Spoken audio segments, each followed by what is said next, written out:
Are your thoughts overwhelming you? Do you struggle with intrusive thoughts that feel all-consuming? The first thing I need you to know is you're not alone, and experiencing this is not your fault. It can be so easy for us to get wrapped up in our thoughts and the stories that we tell ourselves that we don't recognize that thoughts are not guarantees of reality. Feeling overwhelmed can feel scary. It can feel like you're sailing in choppy waters for a storm that feels like it won't have a stop. The good news is that with the right understanding and the right techniques, we can navigate and master our anxiety. We can pass through the storm and we can sail into clearer waters. Hi, I'm Nova, a qualified therapist who recovered from OCD and anxiety. I know how hard what you're going through is right now. When I was struggling with OCD, there were times where I felt like I was losing my mind. I felt scared, just like how you might be feeling now. Please know that with the right support and the right tools, it can and does get better.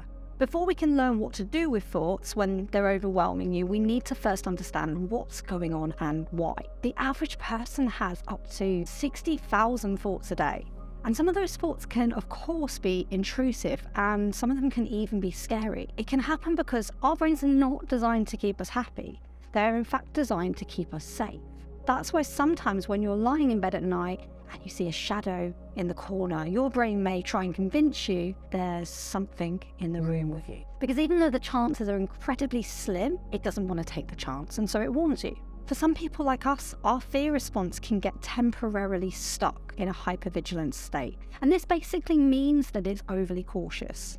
Our minds are trying to protect us, which is totally normal, even though it can feel really scary. The problem is that sometimes the brain can overestimate perceived threats as being extremely dangerous, and this can feel scary even when they're not. It can be hard trying to go through life, doing things that the world expects from you, while feeling the level of fear that you would feel if you were being attacked by a tiger. That would be really tough. It'd be really difficult to get anything done. But please don't worry, because you can desensitize to this. So why do some thoughts become overwhelming, but others don't?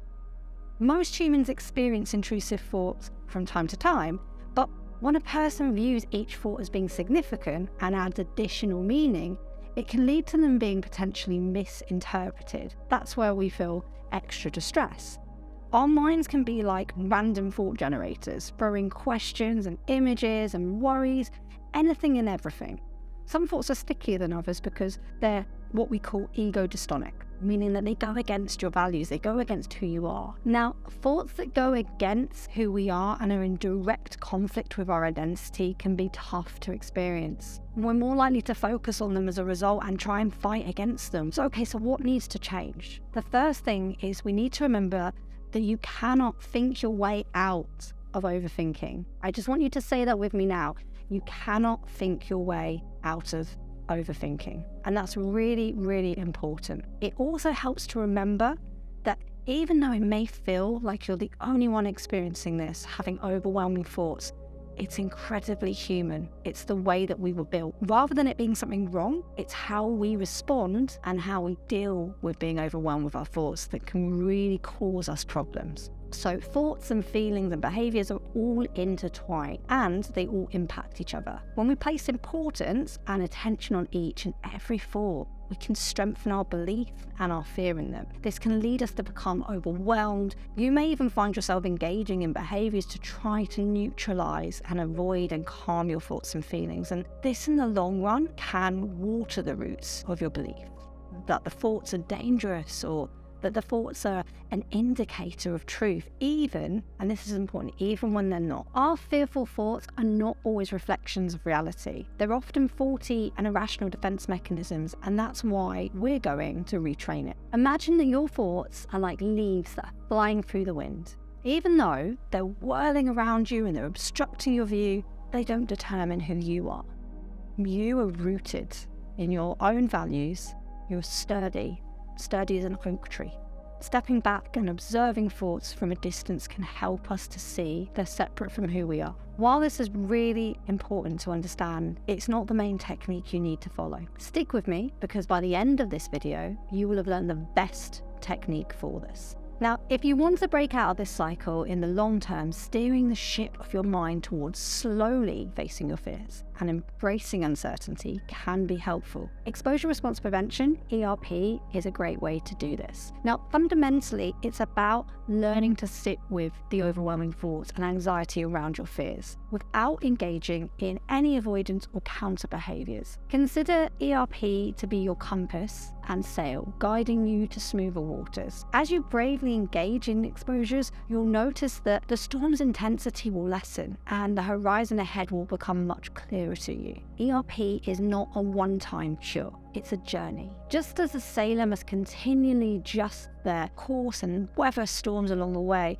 you'll need to continue to practice and build upon the skills that you learn in therapy. But this over time can retrain your mind to cope with difficult experiences and fundamentally desensitize to them. And when we no longer feel compelled to fight or avoid the fears that fuel the way we think and feel, we can reach a place where they no longer control us. It's a place where we can accept being human and not add so much weight to these experiences and ultimately break out of the repetitive worry cycle. And this is the part where we can get to actual steps where we can steer our ship out of the storm of overwhelming thoughts and sit with uncertainty. The first step is allowing ourselves to feel distress. Remember, if we fight and we argue with the inner critic, it gets stronger. So instead, we're going to walk out onto the deck in the middle of the storm of intrusive thoughts, and we're going to smile and we're going to say to the storm, I accept that this is happening and it's okay. And what's amazing about doing this is by welcoming in any distress, we're communicating to our brains that your current emotional state is not a thing to be feared. And when you learn to do that consistently, these uncomfortable emotions that you're experiencing can evaporate and that overwhelming tidal wave can calm. Now, this technique was developed by Dr. Claire Weeks and it's called the float technique, which is all about floating through difficult emotions in order to let them pass. Tools like this that work on acceptance can be really helpful in supporting the ERP process. Another technique that can really help you move away from feeding the anxiety cycle is deliberate uncertainty. To do this, you could respond to yourself when worries arise with phrases like, maybe I will be left alone. Maybe I won't be able to cope, but then again, I'll never know for sure. I'll never have certainty, so I don't need to spend time worrying about this or figuring this out. I'm okay with just not knowing. Practicing these techniques daily is going to get you closer to feeling okay being with the distress and feeling more peaceful, because we all deserve to feel more peaceful. Now, I have one final technique, which is one of my personal favorites when I was going through my recovery. But before that, I'd love it if you could just tap the like button to help more people like us to see this video. The final technique comes from ACT, Acceptance and Commitment Therapy, and this technique is called cognitive diffusion. This helps you to begin to accept the presence of intrusive thoughts without fighting them or feeding into them. The next time you find yourself having a spiral with overwhelming or critical thoughts, I want you to say to yourself, I'm having the thought that, and then allow the thought to come out. So instead of saying, I'm a terrible person, this would become, I'm having the thought that I'm a terrible person. It's creating more conscious separation so that we don't fuse with the thoughts and we don't reinforce the anxiety cycle. Have a go now with whatever you're currently worrying about and see how you get on. Try saying the thought out loud now as you normally would and just experience it. Now imagine that felt quite uncomfortable to say. So let's now try saying it with a little extra space. I'm having the thought that, and then the thought as it sounds to you. Now perhaps that feels a little easier to say because there's some separation.